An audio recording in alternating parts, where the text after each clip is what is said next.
Some time ago, I came across this article that had been circulating widely, especially amongst Africans in the diaspora. The article strongly discourages people who live abroad from investing in property back home.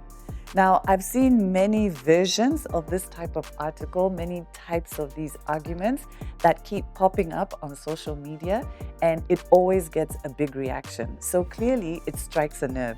So I thought we should talk about it. Should you stop investing back home? Are you a Zambian living abroad?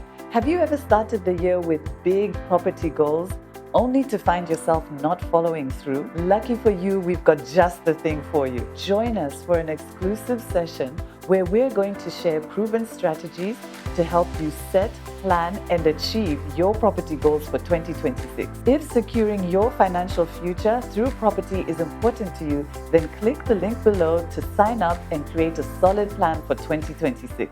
If we haven't met, my name is Natasha Chumia. I'm the CEO of Diaspora Connect. And on this channel, we like to give you information and inspiration on the Zambian real estate market. So if you like the sound of that, then please give this video a thumbs up. And if you haven't done so already, what are you waiting for? Subscribe to our channel, help us grow, and help us get the word out there. So let's get back into this article that I read that strongly discourages people in the diaspora from building or investing back home. Now, like I said, I've seen so many versions of this pop up on social media, but I want to summarize this article and the main arguments that it was making. So, the author suggests that many people who are in the diaspora, they spend money building these big houses back home only for a caretaker to enjoy that house and not them. They might come home 2 weeks of the year, if that. So the main person who ends up enjoying that house is the caretaker and not the real owner. Eventually, they may return when they're old, when they're an old age pensioner.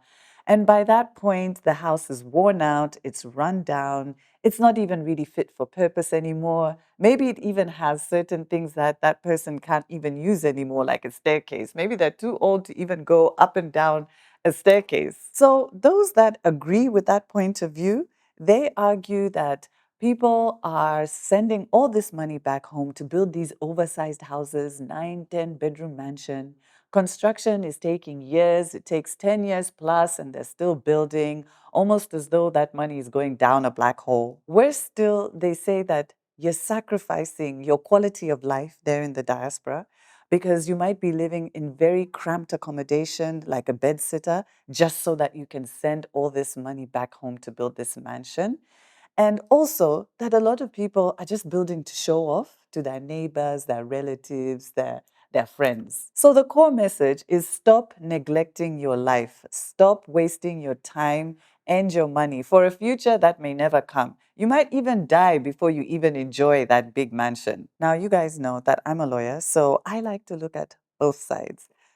Let's be real. There's some parts of this argument or this article that we can say are true. We've all seen example of houses that are sitting empty for years and construction that never ends. We've all driven past those houses here at home where it seems that construction is an ongoing thing and the house never actually gets completed. And we know there are examples of caretakers who seem to enjoy the houses more than the owners do. And we all know that person who's postponing their life until someday, someday, and someday never seems to arrive. These stories exist and we can't ignore them. We've all heard them, and in some cases, we've even seen them.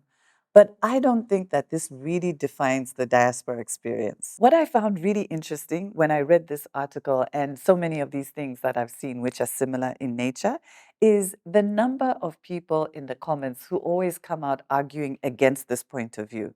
So these people often argue that these days people are actually not building mansions. I mean, who does that, right? I think that was the old generation. Nowadays, people are building flats. Properties are being designed to bring in rental income, and many people often will keep one unit for themselves that they use for themselves and their family on home visits, and the other units are being rented out to bring in that steady rental income. Some people are even building so that they can house their elderly parents and others really enjoy the advantages and the benefits of having a home abroad in the adopted country and having something back home. And they have no regrets about it. So, in other words, people are not saying don't invest back home. They're saying invest back home, but wisely.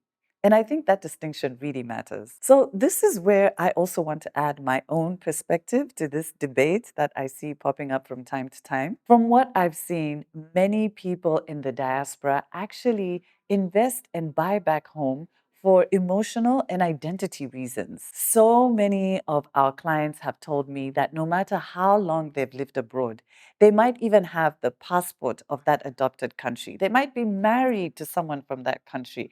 Their children might be citizens of that country, but they themselves will never fully be accepted as a local in that country. But they will always be a Zambian. So many of you have told me that home is home and home is Zambia.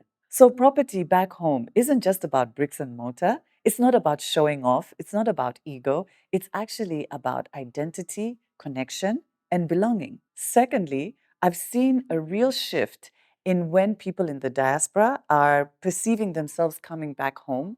It's not someday in the far off future when they're old age pensioners. I've really seen a lot of those plans coming forward a lot. So, things like remote working, shifting immigration policies, you know what I'm talking about, right leaning politics, outright war, geopolitics, all of those things are actually making a lot of people change their plans and want to come home a lot sooner than they may have originally intended. In fact, I know some people who are actually spending several months of the year here at home. So now, if you do come home for whatever reason, isn't it right that you should have the right to want to be in your own home? Thirdly, this idea that it's going to take you 10 years, 15 years to build a house and it becomes this never ending project is simply not true. I think that only happens when there's no clear plan in place, construction is being done very informally, and there's no one to help manage these projects which are being done remotely. But these days, you can get professional companies, you can get good project managers, and it's not out of the question that a house can be realistically built in 1 to 3 years. So, all of those factors create a very different reality than what is proposed in these articles and blogs and social media posts. And finally, even if someone does want to come home at retirement, property often plays a critical role, especially in our African environments. In volatile economic environments, such as we have here at home, property can actually protect your money. It preserves the value of money against inflation, against currency volatility, which we're all familiar with. It can also generate rental income.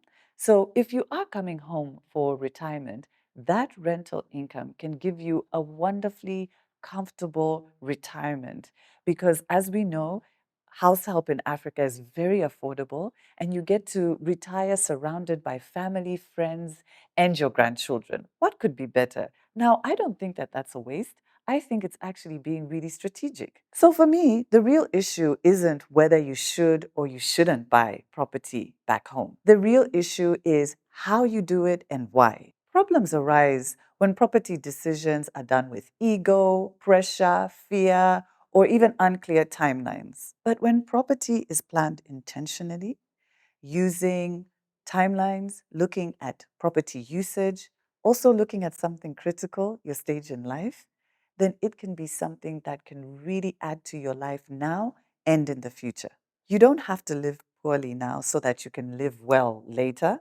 And property doesn't have to become a burden. It can become something that adds to your life. And that's why I always encourage people to get clear on what you want the property to do for you, when you realistically plan to use it, and how it fits into the life you're living now. That clarity changes everything. And the smartest property decisions always include clarity. So now, if you want clarity when it comes to your property decisions and your property plans, then make sure you register for our upcoming property goal setting session. This session is designed to help you plan intentionally without pressure or guesswork. So all you need to do is click the link below this video and register today for our goal setting session. So our question for today is, should people in the diaspora stop investing back home? Let us know what your thoughts are. I'd love to see your thoughts in the comment section below. And don't forget to sign up for our property goal setting session. So if you like this video, guys, then please give it a thumbs up. And like I always say, if you haven't done so already, make sure you subscribe to our YouTube channel. Share this video with just one other Zambian in your community. It helps us so much to grow. And of course, chat with us on social media or on all the social media platforms. And we love to chat with you there. Otherwise, it's bye for now. And I'll see you in our goal setting session. Bye.